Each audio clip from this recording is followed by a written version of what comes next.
La mantille. Ce terme ne vous dit peut-être rien, pourtant vous avez déjà tous vu ce léger voile porté par des femmes de la famille monégasque lors d'une messe.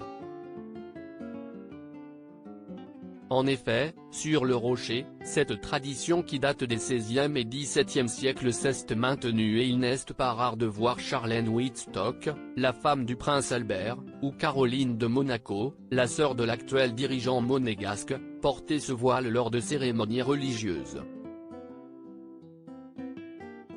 Le plus fréquemment, la mantille est de couleur noire et est portée lors d'obsèques dans la principauté.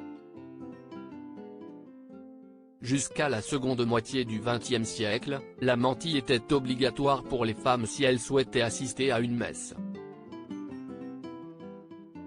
En France, cet usage s'est perdu, mais en Espagne, par exemple, il est fréquent de voir des femmes porter ce voile quand elles se rendent à l'église. Par ailleurs, la mantille est très souvent portée par les femmes lorsqu'elles ont une audience avec le pape. Récemment, on a pu voir Melania Trump arborer ce voile lorsqu'elle a rencontré le pape François. À noter que seules les reines catholiques ont le droit de porter la mantille blanche.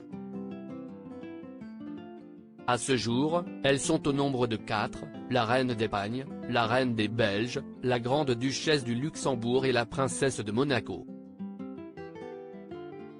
Défilé de mantilles noires aux obsèques de Régnier III en 2005, le prince Régnier, emblématique dirigeant monégasque et père d'Albert, Caroline et Stéphanie, meurt à l'âge de 81 ans. Des obsèques en grande pompe sont alors données sur le Rocher.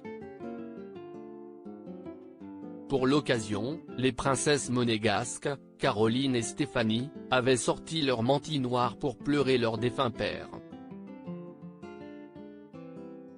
Preuve que dans la principauté, ce voile est encore d'usage lorsqu'il s'agit de rendre hommage à un être cher. Loading Widget.